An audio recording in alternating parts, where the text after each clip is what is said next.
দর্শক বন্ধুরা আসসালামু আলাইকুম। কিছুদিন আগে আমরা এই ফ্লোরটাতে শাপল মেরেছিলাম এবং ভাইভেটারও মেরেছিলাম। এখন সেই ভাইভেটার মেরে শাপল মারার পরবর্তীতে আমরা যে ভিট বালিটা দিচ্ছি, এই ভিট বালিটা দেখেন আমরা কীভাবে এই ভিট বালিটা ফ্লোরে চতুর্দিকে দিচ্ছি। ফ্লোরে ভিট বালি দেওয়ার পরেও কিন্তু আরও অনেক কাজ আছে।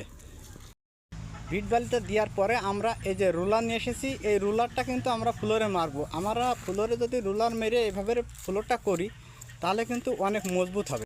এই ফ্লোরটা এমনভাবে মজবুত করে করা হচ্ছে এই কারণে যে এই ফ্লোরে কিন্তু আমাদের মেশিং থাকবে, বড় বড় মেশিং এই ফ্লোরে পাতানো হবে। সেই জন্য আমরা এই ফ্লোরটা অনেক মজবুত করে কিন্তু করব।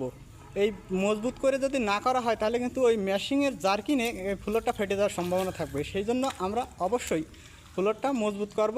খুবই সুন্দর করে মজবুত না করলে কিন্তু আমাদের ফ্লোরটা টেকবে না।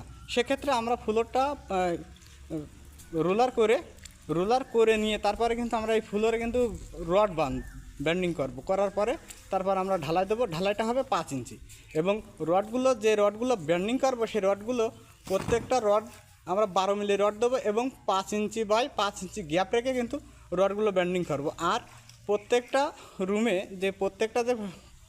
রুমের ভিতরে 3টে করে আমরা কনসিল বিম দেবো যাতে অনেক মজবুত হয়। সেক্ষেত্রে আপনারা যদি এমন কোনো কাজ করতে চান তাহলে আমাদের এই ভিডিওটা ফলো করতে পারেন। আর এই ভিডিওটা ফলো করলে আপনারা মজবুত ফ্লোর কীভাবে করবেন সেই টিপসটা জানতে পারবেন। সবাই ভালো থাকবেন।